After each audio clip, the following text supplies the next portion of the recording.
क्या हुआ जब अमरनाथ की यात्रा कर रहे अपने भक्तों की जान बचाने खुद महादेव दौड़े चले आए। दोस्तों, आज हम आपके लिए एक ऐसी सच्ची और चमत्कारिक घटना लेकर आए हैं जो अमरनाथ यात्रा के दौरान घटी और जिसे सुनकर आपके रोंगटे खड़े हो जाएंगे। ये कहानी है राजस्थान के एक छोटे से गांव के रहने वाले रामलाल और उनके परिवार की, जिन्होंने भगवान शिव की कृपा से एक ऐसी भयानक घटना से मुक्ति पाई जिसे याद करके आज भी उनकी आंखें नम हो जाती हैं। यह कहानी न केवल उनकी आस्था की जीत की गाथा है, बल्कि यह भी दर्शाती है कि महादेव अपने भक्तों की पुकार को कभी अनसुना नहीं करते। तो आइए इस कहानी को शुरू से जानते हैं और देखते हैं कि कैसे भोलेनाथ ने अपने भक्तों की रक्षा के लिए स्वयं प्रकट होकर चमत्कार किया। लेकिन उससे पहले वीडियो को लाइक करके चैनल को सब्सक्राइब कर लें और कमेंट बॉक्स में हर हर महादेव जरूर लिखें। दोस्तों, रामलाल राजस्थान के बीकानेर जिले के एक छोटे से गांव खरनाली में अपनी पत्नी सरिता, 12 साल के बेटे गोविंद और 8 साल की बेटी राधा के साथ रहते थे। उनका जीवन सादगी भरा था। गांव में एक छोटी सी किराने की दुकान और खेती बाड़ी से उनके परिवार का गुजारा चलता था। रामलाल बचपन से ही भगवान शिव के परम भक्त थे। उनके घर में एक छोटा सा मंदिर था जहां हर सुबह और शाम वह शिवलिंग की पूजा करते, भोलेनाथ के भजन गाते और अपने मन की हर बात महादेव को बताते।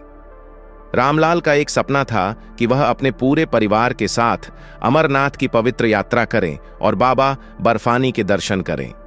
उनके गांव में कई लोग अमरनाथ यात्रा की कहानियां सुनाते थे, कैसे वहां की गुफा में प्राकृतिक रूप से बनने वाला बर्फ का शिवलिंग भक्तों के सभी दुखों को हर लेता है और कैसे वहां की यात्रा करने से 23 तीर्थों का पुण्य मिलता है।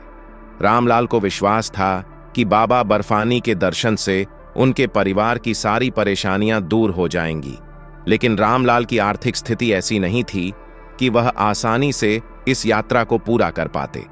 उनकी दुकान से होने वाली कमाई घर के खर्चों में ही चली जाती थी। फिर भी उन्होंने पिछले 3 सालों से हर महीने थोड़े थोड़े पैसे बचाए।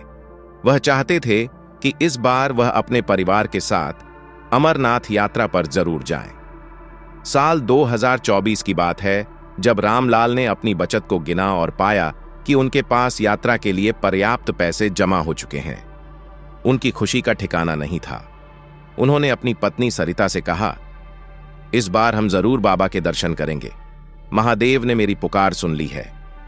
रामलाल ने अपने गांव के कुछ अन्य भक्तों के साथ मिलकर अमरनाथ यात्रा की योजना बनाई। उनके साथ उनके पड़ोसी श्यामलाल और उनकी पत्नी कमला, गांव के पुजारी हरिप्रसाद और कुछ अन्य लोग भी शामिल थे। कुल मिलाकर 12 लोगों का एक छोटा सा समूह तैयार हुआ। सभी ने जम्मू तक ट्रेन से जाने का फैसला किया और वहां से बस के जरिए पहलगाम तक पहुंचने की योजना बनाई। पहलगाम से अमरनाथ गुफा की यात्रा पैदल शुरू होती थी, जो लगभग 46 किलोमीटर की थी। सावन का महीना शुरू होने से पहले रामलाल और उनका समूह जम्मू के लिए रवाना हुआ। ट्रेन का सफर लंबा था और रास्ते में सभी भक्त भगवान शिव के भजन गाते, उनकी कथाएं सुनाते और यात्रा के लिए उत्साह बनाए रखते। रामलाल की बेटी राधा बार बार पूछती, पापा, क्या बाबा बर्फानी हमें सचमुच दिखेंगे? रामलाल मुस्कुराते हुए कहते, हां बेटी, जो सच्चे मन से बाबा को पुकारता है उसे बाबा जरूर दर्शन देते हैं। जम्मू पहुंचने के बाद समूह ने पहलगाम के लिए बस ली। पहलगाम का रास्ता हरे भरे पहाड़ों, घने जंगलों और लिदर नदी के किनारे से होकर गुजरता था। रास्ते में प्रकृति का सौंदर्य देखकर सभी का मन प्रफुल्लित हो रहा था, लेकिन रामलाल को थोड़ा डर भी था। उन्होंने सुना था कि अमरनाथ यात्रा का रास्ता बेहद कठिन है। ऊंचे पहाड़, बर्फीली हवाएं और कभी-कभी अप्रत्याशित मौसम यात्रियों के लिए चुनौतियां पैदा करता है। फिर भी उनकी आस्था अटल थी। पहलगाम पहुंचकर समूह ने कुछ घंटे आराम किया और यात्रा की तैयारी शुरू की। रामलाल ने अपने बच्चों को गर्म कपड़े पहनाए क्योंकि ऊंचाई पर ठंड बहुत ज्यादा थी। उन्होंने अपने बैग में कुछ खाने पीने का सामान, पानी और जरूरी दवाइयां रखीं। पहलगाम से चंदनवाड़ी तक का रास्ता बस से तय किया गया और वहां से पैदल यात्रा शुरू होनी थी। चंदनवाड़ी में रामलाल और उनके समूह ने पवित्र अमरनाथ यात्रा की शुरुआत से पहले बाबा बर्फानी की पूजा की। स्थानीय पंडितों ने उन्हें बताया कि यह वही जगह है जहां भगवान शिव ने अपने माथे से चंद्रमा को उतारा था। सभी ने मन ही मन प्रार्थना की, उनकी यात्रा निर्विघ्न पूरी हो।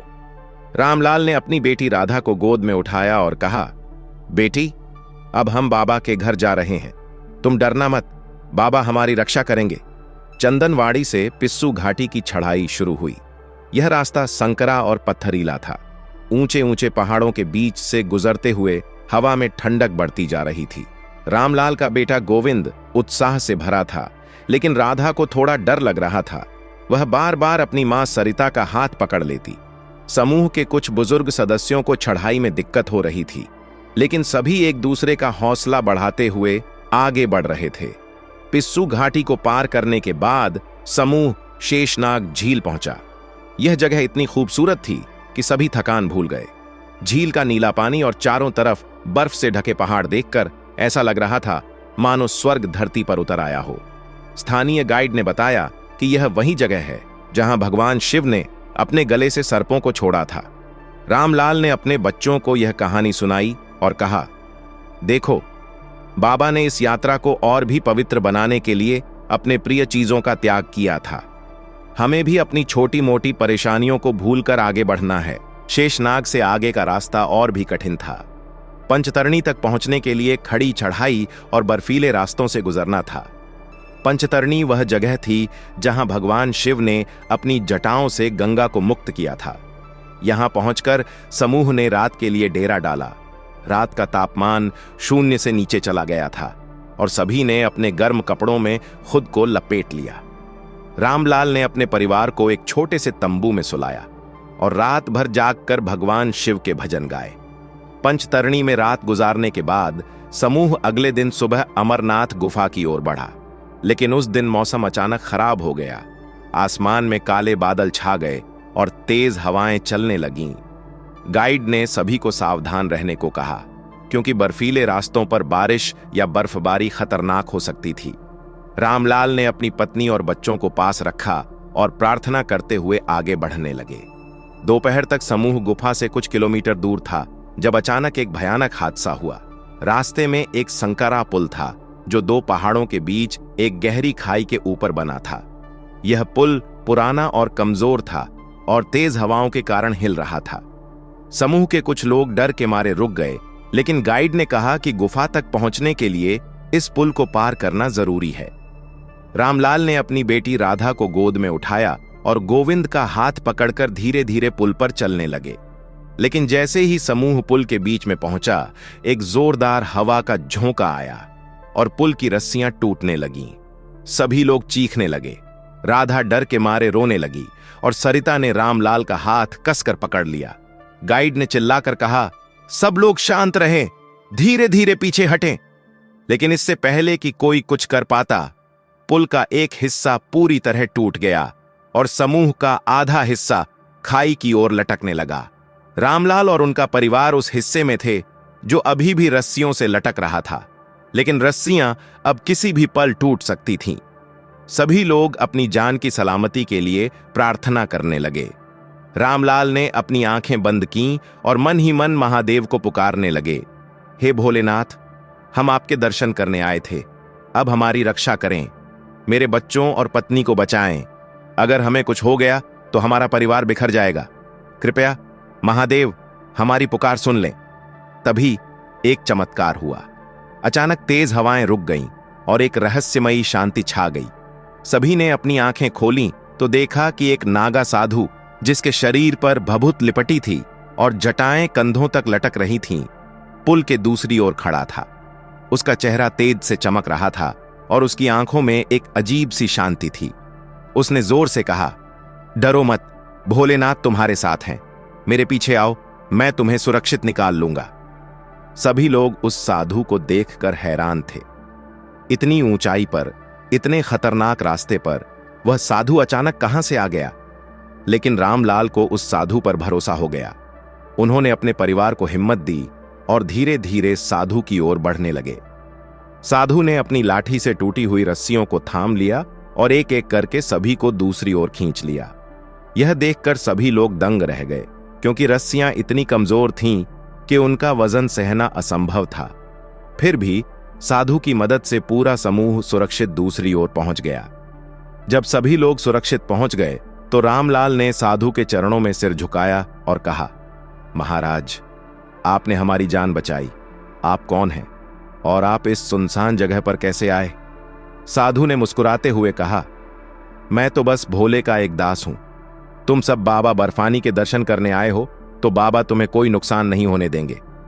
अब आगे बढ़ो, गुफा ज्यादा दूर नहीं है। रामलाल और उनके समूह ने साधु को फिर से देखने की कोशिश की, लेकिन वह अचानक गायब हो गया। सभी लोग हैरान थे। श्यामलाल ने कहा, रामलाल, यह कोई साधारण साधु नहीं था, यह तो स्वयं महादेव थे जो हमारी रक्षा करने आए थे। रामलाल की आंखों में आंसू आ गए। उन्होंने अपने परिवार को गले लगाया और कहा, हां, यह बाबा की कृपा थी, अब हमें कोई नहीं रोक सकता। कुछ घंटों बाद समूह अमरनाथ गुफा पहुंच गया। वहां का दृश्य देखकर सभी की आंखें खुली की खुली रह गईं। गुफा के अंदर बर्फ का शिवलिंग चमक रहा था और उसके पास माता पार्वती और गणेश जी के बर्फीले प्रतिरूप भी थे। रामलाल और उनके परिवार ने गुफा में प्रवेश किया और बाबा बर्फानी की पूजा की। राधा ने अपनी छोटी सी आवाज में कहा, पापा, बाबा बर्फानी कितने सुंदर हैं। रामलाल ने अपनी बेटी को गले लगाया और कहा, हां बेटी, यह बाबा की माया है। पूजा के दौरान रामलाल की नजर गुफा के एक कोने में गई, जहां 2 सफेद कबूतर बैठे थे। उन्होंने गाइड से पूछा, ये कबूतर यहां कैसे हैं?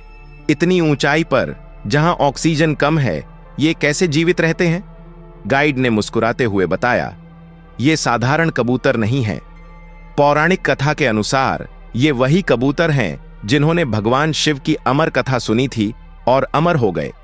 इनका दर्शन होना बाबा बर्फानी और माता पार्वती के दर्शन के समान माना जाता है। रामलाल और उनके परिवार ने कबूतरों को देखकर प्रणाम किया। उन्हें यकीन हो गया कि उनकी यात्रा में जो चमत्कार हुआ वह कोई संयोग नहीं था। यह भगवान शिव की लीला थी, जो अपने भक्तों की रक्षा के लिए हर बार किसी न किसी रूप में प्रकट होते हैं। अमरनाथ गुफा में दर्शन के बाद रामलाल और उनका समूह वापस पहलगाम लौटा। यात्रा के दौरान हुई घटना ने सभी के मन में भगवान शिव के प्रति आस्था को और गहरा कर दिया। रामलाल ने अपने गांव पहुंचकर सभी को यह कहानी सुनाई। उनके गांव में यह बात फैल गई और लोग उनके घर आकर इस चमत्कार की कहानी सुनने लगे। रामलाल की जिंदगी में भी बदलाव आया। उनकी किराने की दुकान अब पहले से ज्यादा चलने लगी और उनके खेतों में फसल भी अच्छी होने लगी। उन्होंने अपने बच्चों को अच्छी शिक्षा दिलाई और गोविंद और राधा बड़े होकर अपने पिता की तरह शिव भक्त बने। हर साल सावन के महीने में रामलाल अपने परिवार के साथ गांव के शिव मंदिर में विशेष पूजा करते और उस चमत्कार को याद करते जिसने उनकी जान बचाई थी। दोस्तों, यह कहानी सिर्फ रामलाल और उनके परिवार की नहीं है, बल्कि यह हर उस शिव भक्त की कहानी है जो सच्चे मन से बाबा बर्फानी के दर्शन के लिए अमरनाथ की कठिन यात्रा करता है। पौराणिक मान्यताओं के अनुसार अमरनाथ गुफा वही पवित्र स्थान है जहां भगवान शिव ने माता पार्वती को अमृतत्व का रहस्य बताया था। इस गुफा में बना बर्फ का शिवलिंग चंद्रमा की कलाओं के साथ बढ़ता और घटता है, जो प्रकृति का एक अनोखा चमत्कार है। हिंदू धर्म में यह माना जाता है कि अमरनाथ यात्रा करने से भक्तों के सभी पाप नष्ट हो जाते हैं और उन्हें मोक्ष की प्राप्ति होती है। पुराणों में कहा गया है कि बाबा बर्फानी के दर्शन से काशी के लिंग दर्शन से 10 गुना, प्रयाग से 100 गुना और नैमिषारण्य तीर्थ से 1000 गुना अधिक पुण्य मिलता है। यही कारण है कि हर साल लाखों भक्त इस कठिन यात्रा को पूरा करने के लिए हिमालय की गोद में पहुंचते हैं। दोस्तों, रामलाल की इस कहानी से हमें एक ही सीख मिलती है, जो भक्त सच्चे मन से भगवान शिव को पुकारता है, उसे बाबा कभी निराश नहीं करते। चाहे कितनी भी बड़ी मुसीबत क्यों ना आए, महादेव अपने भक्तों की रक्षा के लिए किसी न किसी रूप में दौड़े चले आते हैं।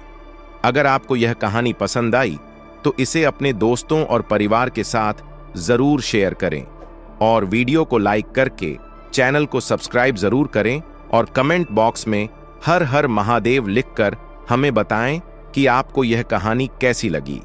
यहाँ धर्म और आस्था से जुड़ी ऐसी ही सच्ची और प्रेरणादायक कहानियां, क्योंकि धर्म ही सबसे बड़ा कर्म है। हर हर महादेव।